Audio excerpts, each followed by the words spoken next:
just make the decisions now at the starting point so we can stop with this bullshit of calling Larry back 17 times a year to ask the question that should have been dealt with from the beginning inside of that parenting plan.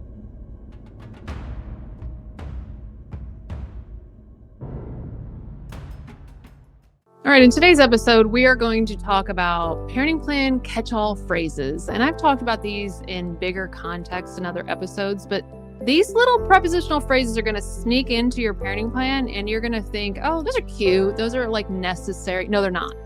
No, they are not. And I'm going to break down all of them and why they should not be included into your parenting plan because they are vague language that traps you into calling the expensive people back into play into your case. Listen up.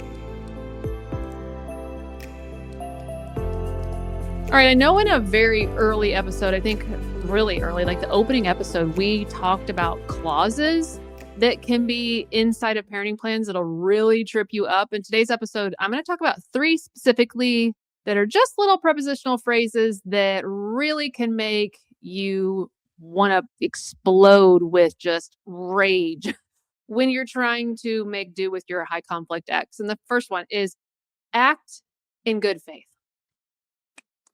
Okay, act in good faith. Whose? In whose good faith? In God's good faith? In my good faith? In your good faith? In the kids' good faith? In normal moral compass code good faith? Whose good faith are we acting like? In good faith. That is not a measurable phrase to put inside a parenting plan that needed to be created because 2 people couldn't get along. So you had to put it on paper on how to conduct themselves. And you want to put a flatline sentence that says act in good faith. What does that mean? Now, I mean, I have my interpretation of what act in good faith is, right? When nobody's watching, do what's good. Do the right thing. But again, if my moral compass is different than my ex's moral compass and our background and how we were raised or how we believe certain things. Again, I don't know how we marry people that have different beliefs, but it happens every single day because they end up getting divorced. Whose good faith are we acting in, right? I have couples all the time that they tell me, one of us is a Republican, one of us is a Democrat. I'm like, how did you get married? How did it not end sooner? Right? I have a couple that was a Christian and the other one was an atheist. What are we doing there?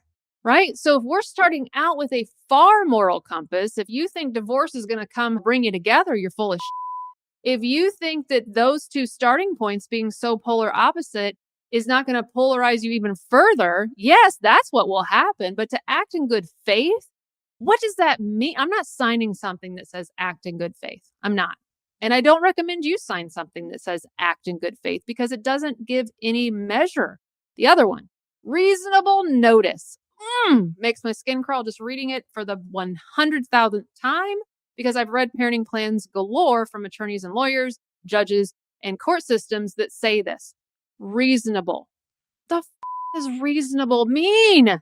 And I get so upset because there's no enforcement with reasonable. There's no measure with reasonable. My reasonable would be 8:00 bedtime. Their reasonable would be keep them up till midnight, make them be the favorite parent, be loved and liked, and feed them full of all kinds of sugar. And the kids love that. And they get super excited. We get to stay up late with that parent. We get to eat ice cream with that parent. That's reasonable to that parent because the kids like them now. They love their house now. And then I'm the because I don't let them stay up till 8:00. But reasonable is 8:00 to me. That's reasonable. Like reasonable to call you back, I don't know, during like normal hours, not 3:00 in the morning or 6 a.m. You'll get me during my business hours, which are my co-parenting hours, from 8 to 4. And once I have the children, I'm off limits because I'm going to enjoy my children. So this whole concept that we are going to do reasonable is bull. That does not happen. Reasonable is not measurable. Therefore, we cannot do it. So this gets used a lot in holiday schedules. Well, each party will have a reasonable amount of time with the children. What does that mean? How much time is reasonable? To me, reasonable would be we have 16 hours of awake time. You get 8, I get 8. I don't even know if that's true, right? 16 hours wake time, now that I think about it, is a long time. So you know what I'm saying? Like you would have to sit down and go, okay, reasonable means this to me, but I don't know what that means to the other person. So why are we putting it in a parenting plan? I mean, is your ex right now during this divorce process or co-parenting journey being any type of reasonable? No. They're making a big deal out of everything, or they're not handling anything and they're ignoring you, or they're doing the complete opposite of you. And it's just one of those things about having to go to your lawyer and say, okay, but what is reasonable? Now, your attorney may give you an actual, this is reasonable, Sam. Okay, but is that what my ex is going to say? No. Right? So I just paid to talk to my attorney about the definition of what reasonable would be. And he'll say things like, well, it's typical that most parents do this, and it's typical that co parenting, you decide this, and this is what other parents do is this. That's great. Hunky dory. Awesome for Larry to tell me that. But I don't know what my ex is going to say or agree to that. So it's kind of a mute point that I even talked to my attorney about what reasonable was, because I could take all of that reasonable logic. Sounds great between Larry and I, my lawyer. But then when I go apply it to Steve over here, Steve's like, no, I disagree. No, absolutely not. That's not reasonable. So then what do I have to do? I have to call my attorney back and say, well, he said no to that reasonable thing. What do I do now? Well, maybe you try this. And now I paid for Larry again, and I have to go back to Steve. And Steve's like, no, that's not reasonable for me either. How many times am I going back and forth to get reasonable defined? And if I know anything about high conflict people, it'll never be defined. And even if we defined it in the even year, in the odd year, he's going to change his mind anyways, because that's what high conflict people do. And in this scenario, Steve could be like, yeah, I agree to that now because it benefits me. But the next year when it doesn't, I'm going to say no to it because we wrote the word reasonable instead of just saying, this is what you get and this is what I get. And we call her done, spade a spade. No, no, no. We're going to put reasonable. Now I get it. And I know I'm like doomsday when I talk about courts and lawyers and all that stuff, but it is my job. But the thing is if all these things would slowly get fixed, like with the rules and policies that I put in my parenting plans that I build for people, there would be less problems. If we could really get a hold of taking these phrases out, and everybody's putting them in thinking that people will step up and do what's right for their kids. Yeah, I would do that too, if at all it was reciprocated or valued by the other parent, but it's not. And it's bull that I'm going to step up and rise up to the occasion only to be beat down, only to be told I'm dumb, only to be ridiculed in front of my own children for being reasonable. So stop putting like that in a parenting plan because it's not going to work.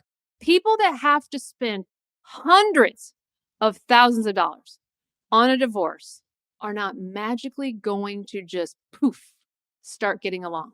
Nobody wants to spend that $100,000 on a divorce. Nobody does.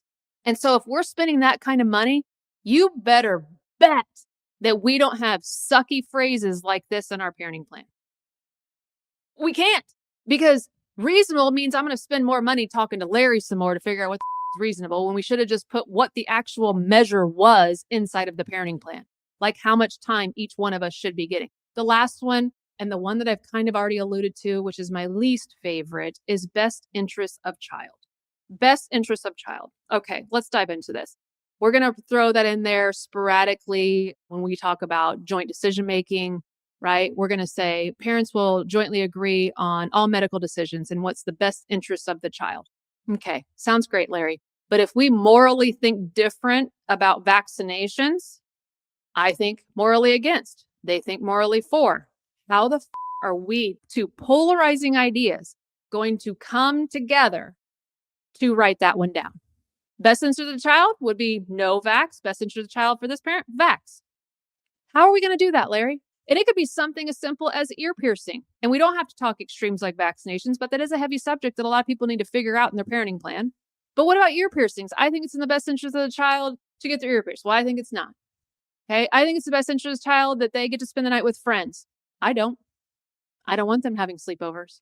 So when we throw people into this joint parenting agreement and we tag it with the phrase in the best interest of the child, all you're doing is putting more money back in your pocket. I see what you're doing, Larry.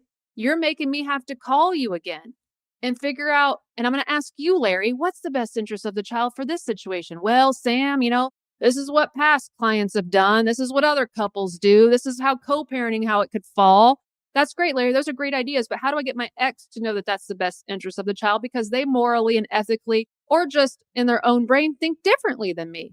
How can I get that person who hates my guts to really hone in on this is the best interest for said child? Because last time I checked, if I say it, they go against it. So why not just build a parenting plan that lists out all the best interests of the child and make all of those decisions right now so that we don't have to keep having the same rhetoric conversation over and over again everywhere it's listed in my parenting plan to do the best interests of the child. Let's just make the decisions now at the starting point so we can stop with this bullshit of calling Larry back 17 times a year to ask the question that should have been dealt with from the beginning inside of that parenting plan. How do I know all this? Let's just recap real quick. Number one, I've been you. I've lived this life. I've lived this life of a parenting plan who said these exact phrases. And it would make my blood boil thinking that, oh, yeah, my ex will think the same thing as me, or I'll think the same thing as him. False. False. And the only way to get anything done between two divorced people is to call the expensive people back into play.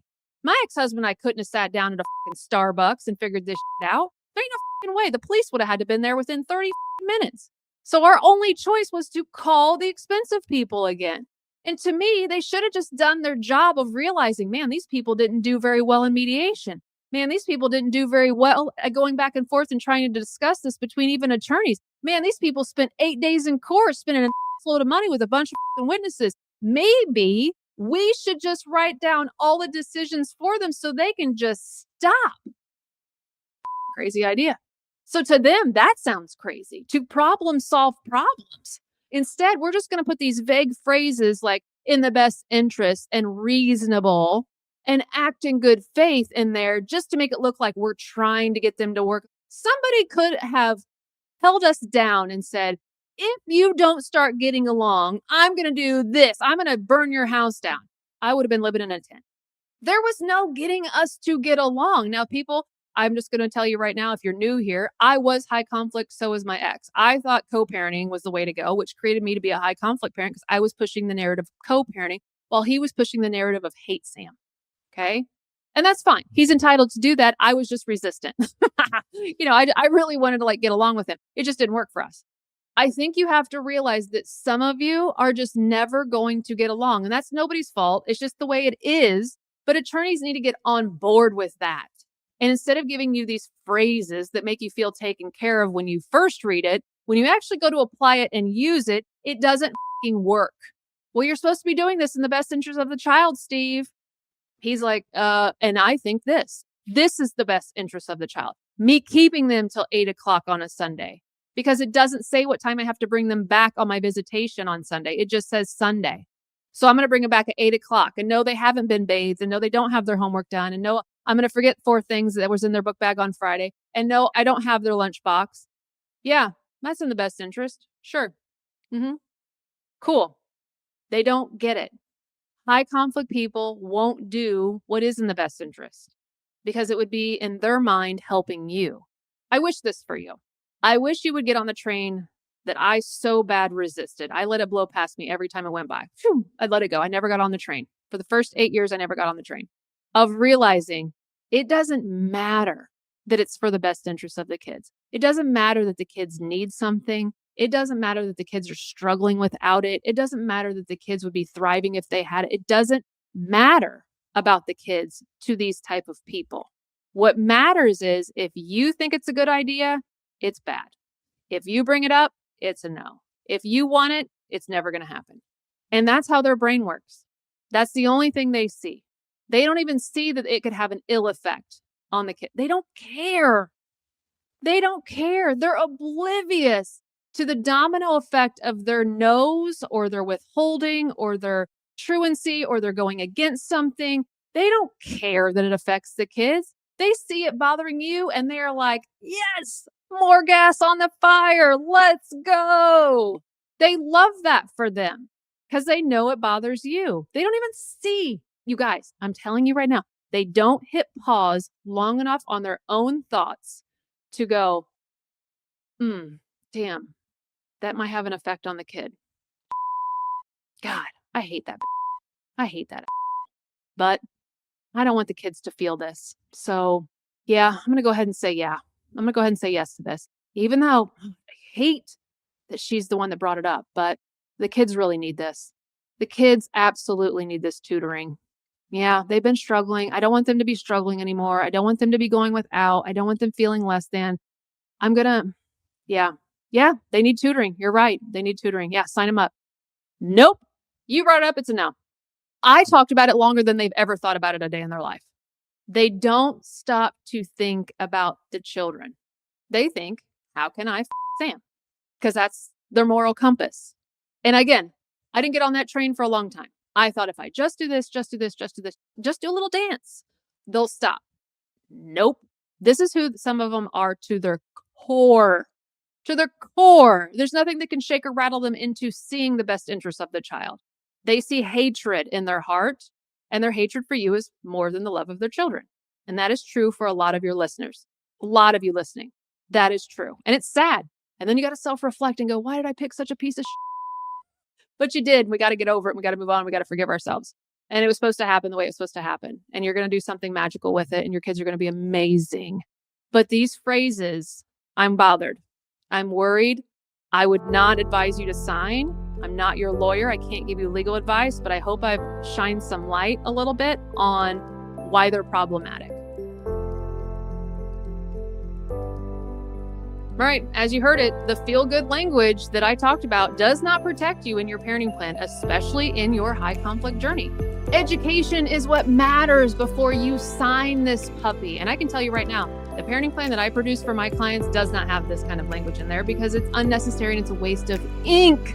We're not going to put these things that are not measurable. Things that are measurable are included in a parenting plan. Those are not, we leave out. So you can do one of two things. You can join the masterclass and learn all of these things on your own and really have a better understanding of more phrases and words to exclude and include, or you can hire my team to build this puppy out for you and make sure that it is useful and not useless.